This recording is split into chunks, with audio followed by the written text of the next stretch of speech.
arrête immédiatement le fractionné si tu veux progresser en course à pied. Arrête ces séries de haute intensité. C'est pas ça qui va t'aider. Au contraire, ça va te faire progresser un tout petit peu sur le court terme, mais sur le long terme, tu vas regretter. Il faut complètement revoir ta façon de penser si c'est ce que tu fais dans ton programme. Je me suis rendu compte de ça l'année dernière lorsque, en faisant mon programme de course à pied, j'ai perdu 12 kilos sur mon entraînement, donc j'étais en surpoids. J'ai fait des programmes et en les faisant, il y a toujours une petite séance de fractionné dans la semaine qui te force à aller beaucoup plus vite. Le fractionné, qu'est-ce que c'est? C'est simplement le fait de faire une séance où en général tu as une certaine distance que tu vas parcourir très rapidement et ensuite tu vas passer un petit temps de repos où tu vas simplement trottiner. Imaginons, tu cours très vite pendant 1 minute, tu marches ou tu trottines pendant 1 minute et tu répètes ça plusieurs fois, 5, 10, 15 fois selon les séances que tu vas faire. Pourquoi est-ce que c'est recommandé dans tous les programmes que tu vois? Parce que ça te permet d'augmenter la vitesse à laquelle tu vas courir lorsque tu es au maximum de tes capacités respiratoires, de tes capacités physiques. Ça augmente cette vitesse maximale que tu peux maintenir. Le problème avec moi, le problème avec nous qui essayons de perdre du poids, qui sommes plus lourds et qui avons envie de progresser, c'est qu'en fait, tu fais ça. Pourquoi pas? Pourquoi pas accélérer, faire en sorte de courir plus vite? Sur le papier, c'est même merveilleux. Le problème, c'est que nous, on est beaucoup plus lourd. Et lorsque tu es beaucoup plus lourd, ou même débutant, et que tes jambes ne sont pas suffisamment fortes, tu accélères énormément, et là, tu te fais mal à la jambe.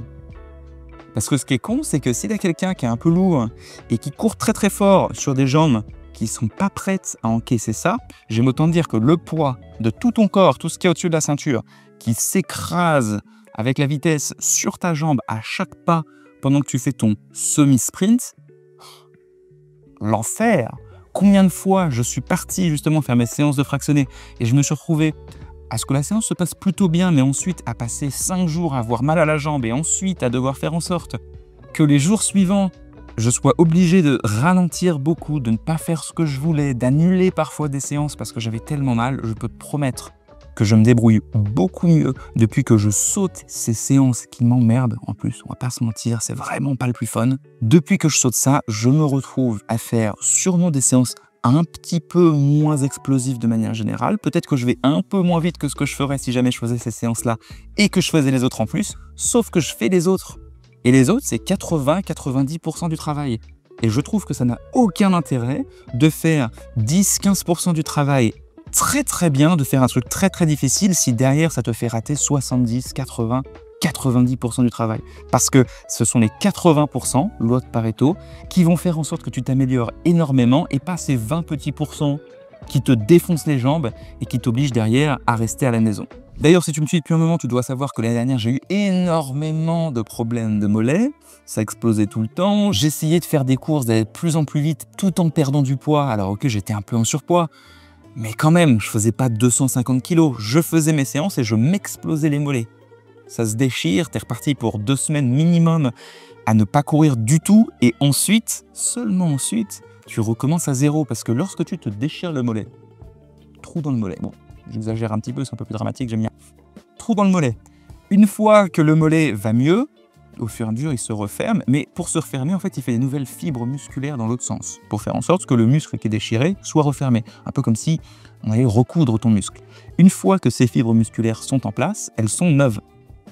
Un muscle, au fur et à mesure que tu l'utilises, il se renforce. Les fibres deviennent plus fortes. Elles se détruisent et elles se régénèrent de manière à faire en sorte d'être de plus en plus fortes et durables à chaque fois.